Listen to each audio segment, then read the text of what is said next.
And on this Thursday, April 30th, 2026 edition of Newsmakers, the British government has declared anti-Semitism in the UK an emergency and announced plans to spend millions on increasing security around Jewish sites. Security services raised the UK's official terror threat level from substantial to severe after a stabbing attack that injured two Jewish men. Severe means an attack is considered highly likely in the next 6 months. This follows a string of arson attacks and a double stabbing in London's Golders Green neighborhood. Two Jewish men were seriously injured and a suspect has been arrested on suspicion of attempted murder.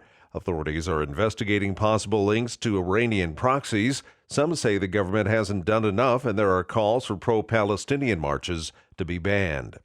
Vatican prosecutors have seemingly defied an appeals court order to turn over to the defense all the evidence gathered in the Vatican's big financial trial. Prosecutors said in a 3-page letter today that they would allow the appeals court judges to consult the material, but they didn't deposit the documentation for the defense to see in the chancery as ordered. Prosecutors said that it was irrelevant to the trial and could harm the Vatican's interests. The prosecutor's position sets the stage for another clash in the long-running case. It wasn't immediately clear how the appeals court would respond. The next hearing is scheduled for June 22nd. Officials at Camp Mystic say they are withdrawing their application for a license to operate this summer. The Christian camp in Texas Hill Country said in a statement today that camp leaders want to give families of those who died there more time to grieve.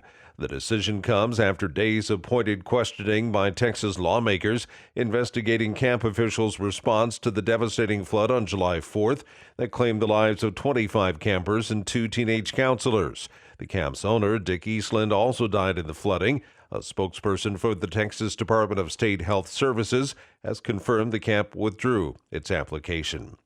The Trump administration continues its push to reduce the number of recommended vaccines for children. Donna Warder reports. The Trump administration has just filed an appeal to a judge's March order that blocked the decision by Health Secretary RFK Jr. to end broad recommendations for all children to be vaccinated against flu, rotavirus, hepatitis A, hepatitis B, some forms of meningitis, and RSV, a respiratory virus. In July, the American Academy of Pediatrics and other medical groups filed a lawsuit that originally focused on Kennedy's decision to stop recommending COVID-19 vaccines for children and pregnant women. The lawsuit was updated as Kennedy made more policy changes. I'm Donna Warder. And that's Newsmakers for this Thursday, April 30th, 2026 edition. I'm Keith Black.